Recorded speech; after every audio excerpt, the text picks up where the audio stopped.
Hey, in this video, we're going to talk about how to cut down super long meetings. Like if your monthly PTO meetings are lasting over an hour, you have room for improvement. Really, the goal should be to get it under an hour because nobody likes to sit through meetings. Nobody. So the very first thing that you can do is set the expectation for a short meeting right from the get-go. So literally say at the start of the meeting, hello everybody, welcome to our meeting. Let's try and get out of here in 1 hour or less. Other people will get the hint. The chitty chatty Cathys will hopefully take the hint that they need to cut down on their extra talk and that everybody can just work together to get out of there and use it as the hour progresses. Really check in with people and say, now we're still trying to get out of here by 8 p.m., right? So looks like we might have to speed through this next thing. Really continue to set that expectation, carry that expectation throughout the meeting to help keep everything on track. The second way you can shorten long meetings is to use a parking lot. Now, I've talked about this before, but let me explain it just in case you haven't seen the previous videos. But basically, it is just a space, a designated space for people to come and write their ideas, their thoughts. Sometimes conversations during the meetings, discussions about things spark other ideas. They're not related, but it's like, ooh, that gives me a really good idea about the talent show, or ooh, homecoming theme, or ooh, something else, but it's not related to the task at hand. And exploring all of those sidetrack, extraneous lines of thinking really can make meetings very long. And so you want to cut those out as much as possible. So go ahead and tell people about the parking lot. So at the top of the meeting, go, we're going to get here in an hour or less. Keep your marks short.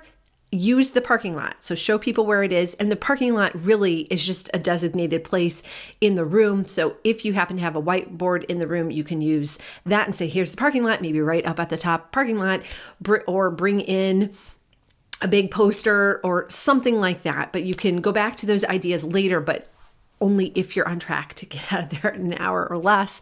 And if not, they can be referenced for future meetings. So the third way to shorten your meeting is to actually have an agenda and follow it.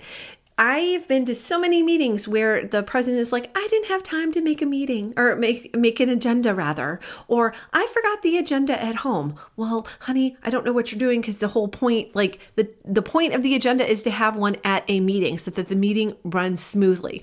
Without one, attendees don't know what's going on. The president has an idea if she remembers what she put on the agenda and if she remembered to have a digital copy since she forgot the paper copy, but definitely have an agenda and then follow it. Like you decided to have that order of events for a reason. And the reason is you want to prioritize things that you need to get through in the meeting. The next way to shorten long PTO meetings is to pregame with the people who are going to be talking or presenting during the meeting. If the principal is going to be giving a principal's report, kind of chit chat with them ahead of time. Usually principals are pretty good about keeping things short and sweet, but sometimes they can get off track.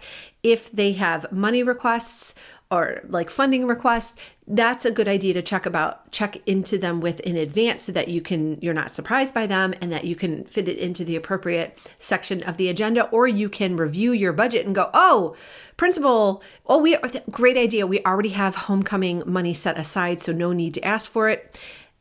All those little things eat up time during your meeting. And if your goal is to get out of there in an hour or less, you want to take advantage of all the extra time you can grab as possible. All right, the very last way to shorten your meeting is there might be some other reason why your meetings are going really long that I haven't talked about already.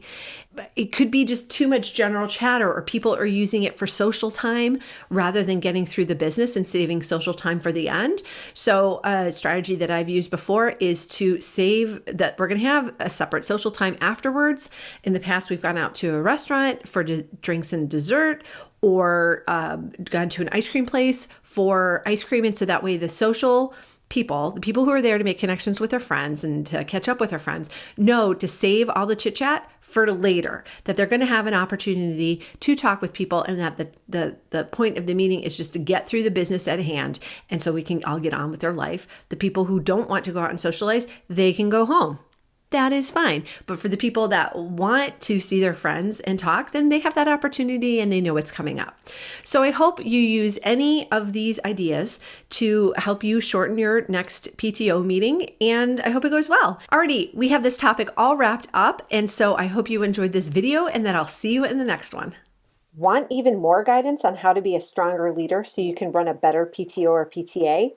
All these resources and more are waiting for you at ptoanswers.com.